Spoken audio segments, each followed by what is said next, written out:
बोल फीमेल को दोषी ठहराते हैं हम लोग फीमेल चाइल्ड का बर्थ देने के लिए। यानी हर कोई चाहता है कि लड़का हो उसके घर में पैदा, लेकिन अगर लड़का नहीं होता है और उसके घर में क्या होता है कि लड़की पैदा होता है, मान लीजिए बार बार हो रहा है, ठीक, तो इसके लिए हम क्या करते हैं कि हर हमेशा घर जो है औरत को ही इसका जिम्मेदार ठहराते, जिम्मेदार कहते हैं, समझे। तो ये बता देना चाहते हैं कि ये पूर्णतः अंधविश्वास है, ये सच नहीं है। अगर देखा जाए इसके लिए अगर कोई रिस्पॉन्सिबल है तो वो है मेल।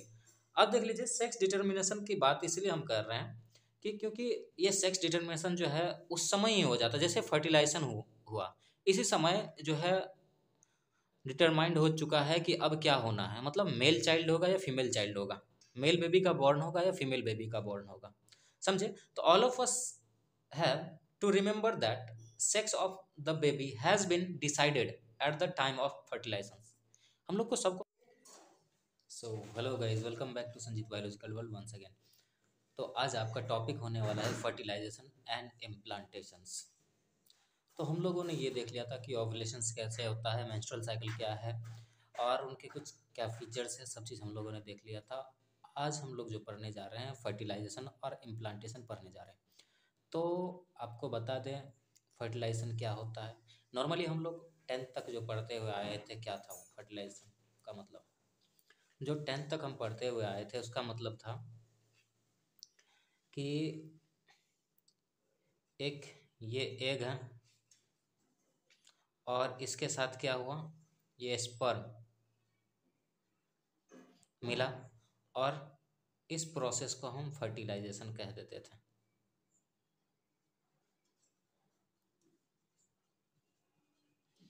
ठीक, लेकिन अब हम लोग जो है 11th-12th में आ चुके हैं, 12th में आ चुके हैं और हमें नीट कंप्लीट करनी है और हम लोगों को क्या करना है कि नीट के साथ साथ हमें मेडिकल कॉलेज में सीट बनानी है। तो थोड़ा तो डिटेल जानना होगा ना भाई।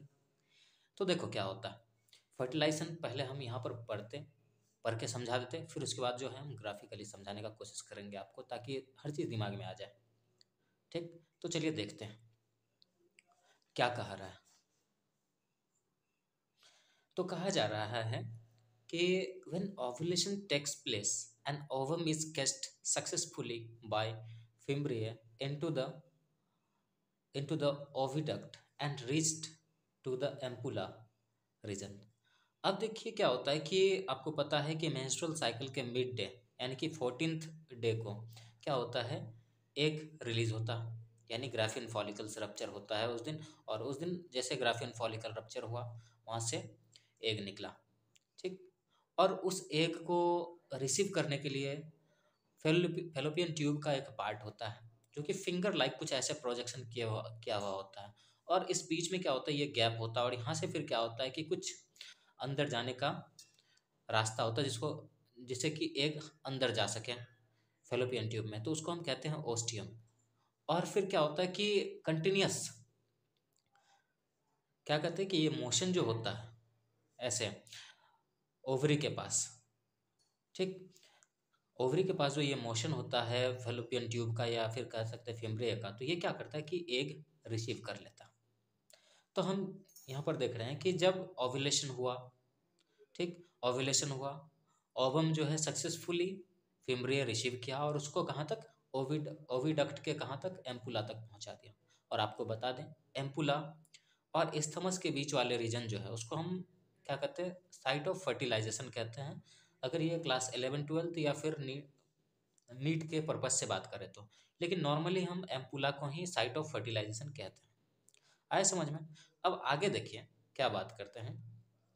अब देखिए जैसे कि एग रिसीव हुआ, एग रिसीव हो गया मतलब फेलोपियन ट्यूब के द्वारा और एम्पुला में चला गया है।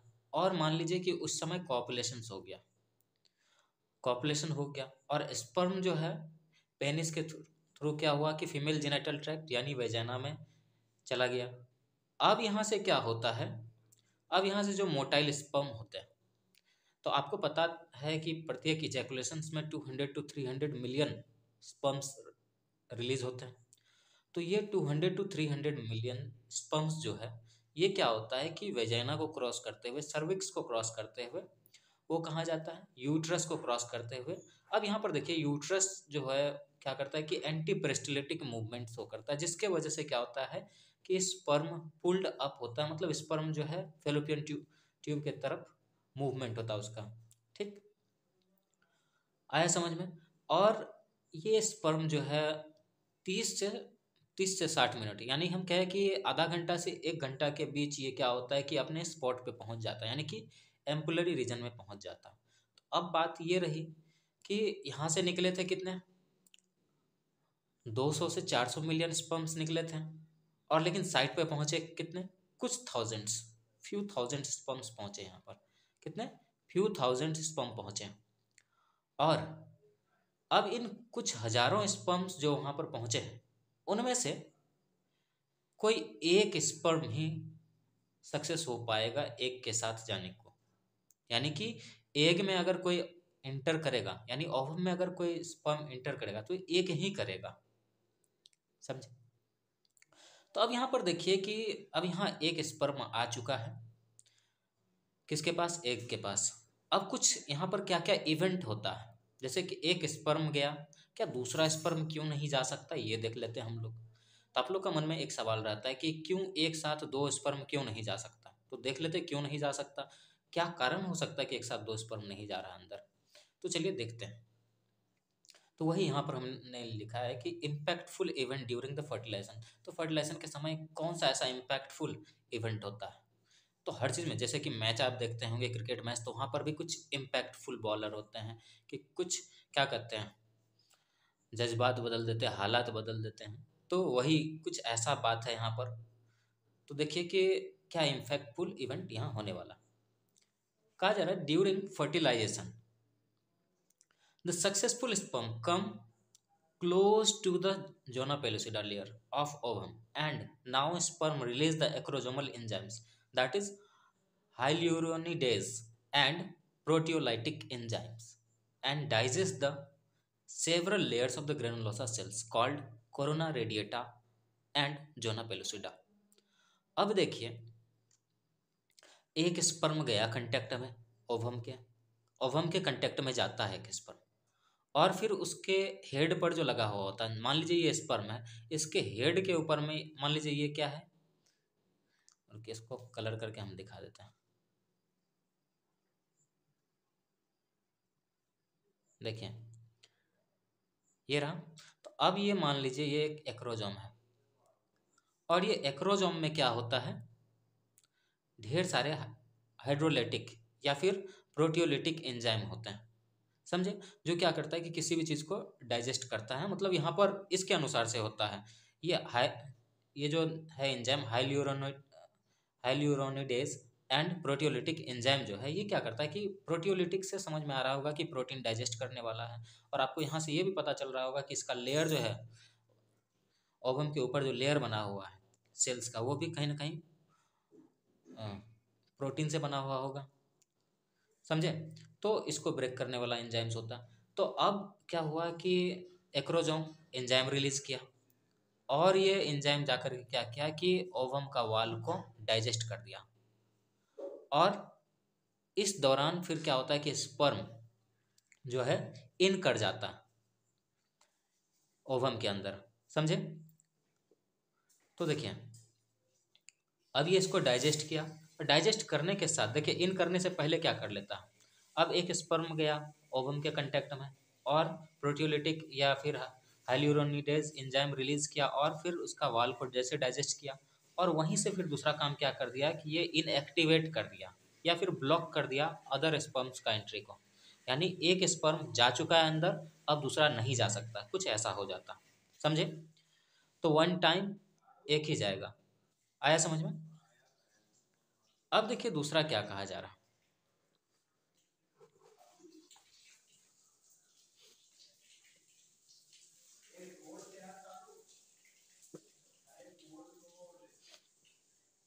तो देखिए क्या कहा जा रहा,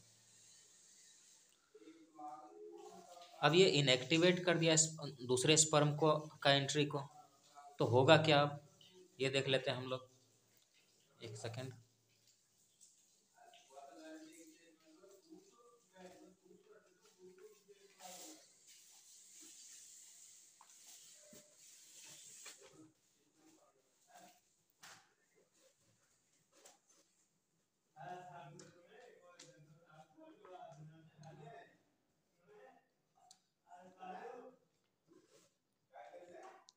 तो देखिए क्या हो रहा है अब। The penetrating movement of the sperm is enabled by protein called cat spur present in the tail portions of the sperm। ये देखिए, ये वाला शब्द जो है कैट स्पर, ये प्रोटीन जो है, ये एंजाइम जो है, ये आपके लिए बस नॉलेज के लिए है, याद रखिएगा, नॉलेज के लिए। ये आपका नीट का में इतना ऊपर का नहीं पूछता है, ये बहुत डीप हो गया। तो बस ये समझिएगा कि ये पेनिट्रेटिंग एंजाइम जो होता है स्पर्म का, ये कहाँ पर होता है? ये स्पर्म का टेल में प्रेजेंट होता है। समझ में आया? और इस एंजाइम का नाम क्या है? केट्सपर। यानी कि पेनिट्रेटिंग मूवमेंट जो कॉज होता है इसी एंजाइम के वजह से होता है, इसी प्रोटीन की वजह से होता है। आया समझ में? कोई दिक्कत? तो चलिए आगे देखते हैं। एक सेकेंड।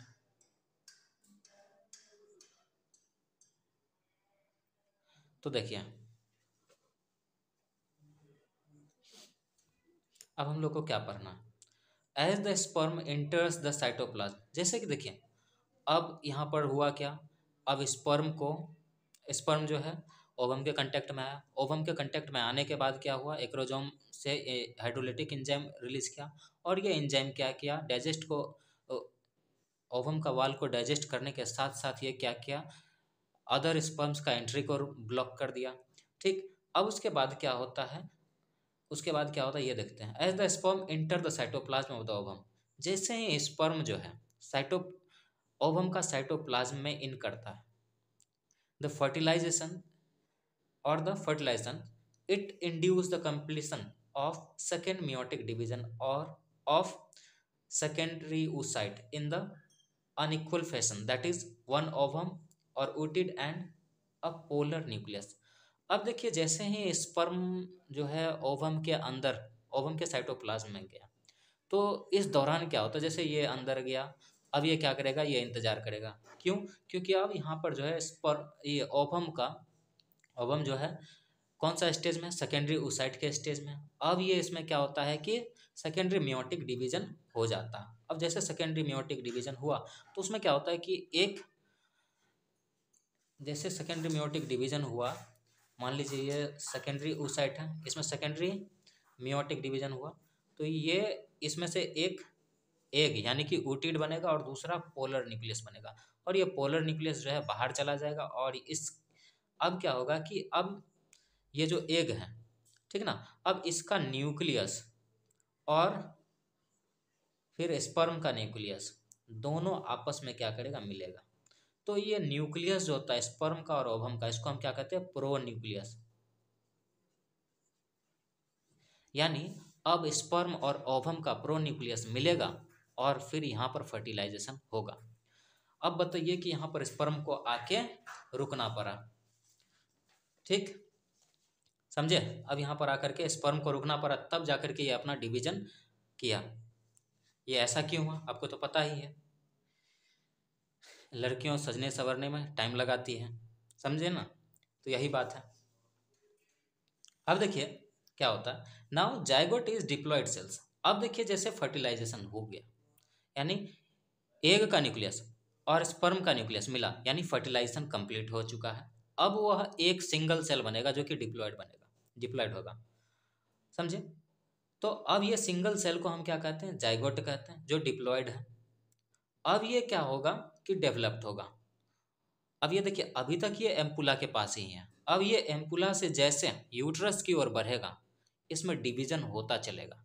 लेकिन उससे पहले, यानी कि अब इम्प्लांटेशन से पहले हम लोग थोड़ा सेक्स डिटर्मिनेशन के बारे में पढ़ लेते हैं, क्योंकि ढेर सारे मिथ हमारे समाज में है। मिथ कहने का मतलब हुआ कि अफवाह, या फिर क्या कहते हैं, अंधविश्वास। अंधविश्वास क्या है कि अक्सर जो होता है फीमेल चाइल्ड के लिए रिस्पॉन्सिबल मानते हैं हम फीमेल को, समझे? अक्सर हम लोग का समाज जो है किसको दोषी ठहराता है, बोल, फीमेल को दोषी ठहराते हैं हम लोग फीमेल चाइल्ड का बर्थ देने के लिए। यानी हर कोई चाहता है कि लड़का हो उसके घर में पैदा, लेकिन अगर लड़का नहीं हो होता है और उसके घर में क्या होता है कि लड़की पैदा होता है, मान लीजिए बार बार हो रहा है, ठीक, तो इसके लिए हम क्या करते हैं कि हर हमेशा घर जो है औरत को ही इसका जिम्मेदार ठहराते, जिम्मेदार कहते हैं, समझे। तो ये बता देना चाहते हैं कि ये पूर्णतः अंधविश्वास है, ये सच नहीं है। अगर देखा जाए इसके लिए अगर कोई रिस्पॉन्सिबल है तो वो है मेल। अब देख लीजिए सेक्स डिटर्मिनेशन की बात इसलिए हम कर रहे हैं कि क्योंकि ये सेक्स डिटर्मिनेशन जो है उस समय ही हो जाता है जैसे फर्टिलाइजेशन हुआ, इसी समय जो है डिटरमाइंड हो चुका है कि अब क्या होना है, मतलब मेल चाइल्ड होगा या फीमेल चाइल्ड होगा, मेल बेबी का बॉर्न होगा या फीमेल बेबी का बॉर्न होगा, समझे। तो all of us have to remember that sex of the baby has been decided at the time of fertilization. हम लोग को सबको पता होना चाहिए कि बच्चे का सेक्स जो है कब डिसाइड हो चुका है, फर्टिलाइजेशन के वक्त ही डिसाइड हो चुका है। तो वो कैसे होता, चलिए हम लोग देखते हैं। तो देखिए जैसे कि हम लोग जानते हैं कि मेल का बॉडी में, यानी हम लोग का बॉडी में जो है दो टाइप के सेल्स होते हैं। क्या होते हैं, एक्रोजोम होते हैं, सॉरी ऑटोजोम होते हैं और सेक्स क्रोमोजोम होते हैं। ऑटोजोम और सेक्स क्रोमोजोम। ऑटोजोम हम लोग का पूरा बॉडी में जो सेल्स है उसको हम ऑटोजोम कहते हैं, और सेक्स क्रोमोजोम किसको कहते हैं, जो कि रिप्रोडक्शन में पार्टिसिपेट करते हैं और वो जेनेटिक इन्फॉर्मेशन को ट्रांसमिट करते हैं। आया समझ में। तो अब मेल में देखें तो हर एक सेल, मेल का हर एक सेल में अगर आप देखें तो वहाँ पर आपको एक्स वाई क्रोमोजोम मिलेगा, एक्स क्रोमोजोम और वाई क्रोमोजोम, यानी 22 pair autosome plus 1 X chromosome and 1 Y chromosome, समझे। यानी 22 पेयर, यानी 44 पीस जो है आपको ऑटोजोम मिलेगा, ठीक। उसके बाद जो है एक्स या वाई मिलेगा, समझे। ये अगर मेल है तो उसमें एक्स वाई मिलेगा और फीमेल है तो एक्स एक्स मिलेगा, समझे। यानी हम क्या कहते हैं 44 plus X Y for male, और फीमेल के लिए क्या होता है 44 प्लस एक्स एक्स। आया समझ में। तो चलिए आगे देखते हैं। और प्रत्येक फीमेल का बॉडी में भी सेम चीज होता है, ऑटोजोम होता है और सेक्स क्रोमोजोम होता है, समझे। ऑटोजोम हो या सेक्स क्रोमोजोम हो, उसमें हर एक सेल्स में उसका एक्स एक्स नहीं पाया जाएगा आपको। सो द मेल स्पर्म में कैरी, अब देखिए मेल का स्पर्म में 50% चांसेस होता है कि एक्स क्रोमोजोम को कैरी कर रहा होता और 50% चांसेस होता है कि वाई क्रोमोजोम को कैरी कर रहा होता, ठीक। तो इसलिए हम यहाँ पर 50:50 लिखे हैं, समझे।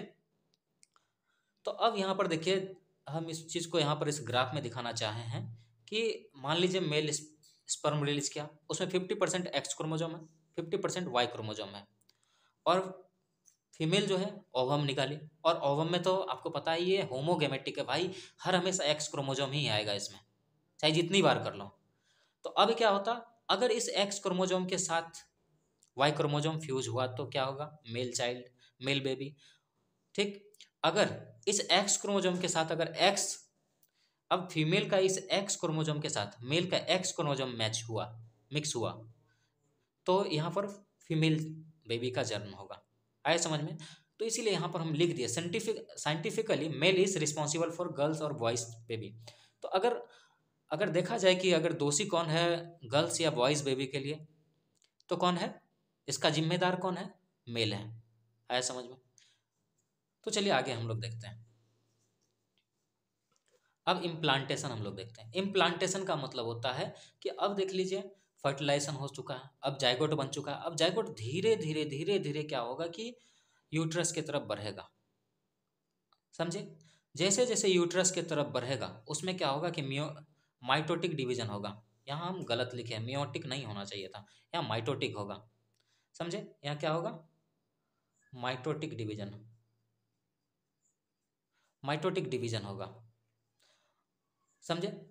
और द यूट्रस, क्या कहा जा रहा है, the mitotic division starts as the zygote moves into the uterus via isthmus और ओविडक्ट कॉल्ड क्लीवेज। अब देखिए ये यूट्रस की तरफ मूव कर रहा है और इसमें डिवीजन हो रहा है, तो यानी डिवीजन हो रहा है इसका मतलब इसको हम क्या कहते हैं, डिवीजन को हम कहते हैं क्लीवेज। क्या कहते हैं, क्लीवेज। अब देख लीजिए अब इसमें अब जैसे जैसे आगे बढ़ेगा इसमें कितने टाइप्स के सेल बनेंगे, 2 सेल स्टेज बनेंगे, 4 सेल स्टेज बनेंगे, 8 सेल स्टेज बनेंगे, 16 सेल्स स्टेज बनेंगे, तो इसको हम डॉटर सेल्स कहेंगे। तो ये सब को हम क्या कहते हैं आपस में, ब्लास्टोमियर्स कहते हैं। क्या कहते हैं, ये सब आपस में ब्लास्टोमियर कहलाता है। आया समझ में।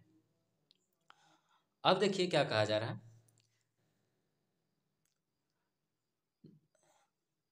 The embryo with 8 to 16। अब देखिए, अब जो इम्ब्रायो 8 से 16 सेल्स का होता है उसको हम क्या कहते हैं, इस ब्लास्टोमियर यानी 8 से 16 सेल्स वाले ब्लास्टोमियर को हम मोरूला के नाम से जानते हैं। क्या कहते हैं, हम उसको मोरूला कहते हैं। समझे, बताइए क्या कहेंगे, मोरूला। कोई दिक्कत। अब देखिए आगे हम देखते हैं, the morula continues to divide and form blastocyst. Now the blastomere in the blastocyst are arranged. अब देखिए ये मोरूला भी डिवाइड करते जाएगा और इसके ऊपर जो है एक सिस्ट बन जाएगा जिसको हम क्या कहेंगे, ब्लास्टोसिस्ट। समझे, मतलब डिवाइड करते जाएगा और क्या बना लेगा, एक ब्लास्टोसिस्ट बन जाएगा ये। अब ये देखिए, now the blastomere in the blastocyst are arranged. अब देखिए ब्लास्टोसिस्ट के अंदर एक सिस्ट बन गया है। अब इस सिस्ट के अंदर जो है ब्लास्टोमियर क्या होगा कि 2 भाग में अरेंज हो जाएगा। 2 भाग में अरेंज हो जाएगा तो एक भाग को हम लोग क्या कहेंगे, ट्रोफोब्लास्ट कहेंगे, और यानी हम आउटर भाग को क्या कहेंगे, ट्रोफोब्लास्ट कहेंगे, और इनर पार्ट पोर्शन को हम लोग क्या कहेंगे, inner cell mass. Now the trophoblast release. अब देखिए ट्रोफोब्लास्ट जो है ये यूट्रस का एंडोमेट्रियम वाल में यही इम्बेड होता है। तो लेकिन इम्बेड होने के लिए तो जगह बनाना चाहिए, तो उस जगह को बनाने के लिए क्या करता है कि ये ट्रोफोब्लास्ट जो है प्रोटियोलिटिक एंजाइम निकालता है, और ये प्रोटियोलिटिक एंजाइम जो है क्या करता है कि यूट्रस का वाल को डाइजेस्ट करता है। समझे, and then finally trophoblast embed into the endometrium, और लास्ट में क्या होता है कि ये एंडोमेट्रियम धस जाता उसमें, एंडोमेट्रियम में जाके ये धस जाता। ठीक, द होल टेक्स 1 वीक। अब देखिए कि ये इम्प्लांटेशन की प्रोसेस जो होता है, फर्टिलाइजेशन से लेकर के इम्प्लांटेशन की प्रोसेस, ये लगभग 1 सप्ताह का टाइम लेता है। कितना, 1 सप्ताह लग जाता है इसको टू इम्प्लांट टिल। और जब तक ये इम्प्लांट नहीं होता और ये यूट्रस में आ चुका होता है तब तक जो है इसको यूट्रस का में जो लिक्विड होता है उससे इसको क्या होता है कि इंडोमेट्रियल सिक्रेशन से इसको एनर्जी मिल रहा होता, नॉरिशमेंट मिल रहा होता। तो यानी इस सिक्रेशन यानी इंडोमेट्रियल का जो सिक्रेशन होता है जो कि इस इम्ब्रायो को सपोर्ट कर रहा होता है, नॉरिशमेंट प्रोवाइड कर रहा होता है, उसको हम कहते हैं यूटेरिन मिल्क। क्या कहते हैं, यूटेरिन मिल्क। सो थैंक यू, मिलते हैं नेक्स्ट लेक्चर में। लेकिन उससे पहले एक कुछ मोटिवेशनल बातें। आजकल हम लोग क्या होते हैं कि बहुत जल्दी हार जाते हैं अपने आप से, है ना। तो इसलिए क्या है कि actually you know you are inborn winner, become loser by comparing not by competing. तो देखिए हम लोग जो है विजेता की अगर बात करें तो हम लोग तो जन्मजात विजेता है, लेकिन यहाँ दुनिया में आकर के हम लोग करते क्या है, दूसरे से खुद को कंपेयर करते हैं instead of competing with them, और फिर क्या होता है, हम लूजर बन जाते हैं। तो कोशिश कीजिए कंपटीशन करने का, कंपेयर करने का नहीं। Thank you.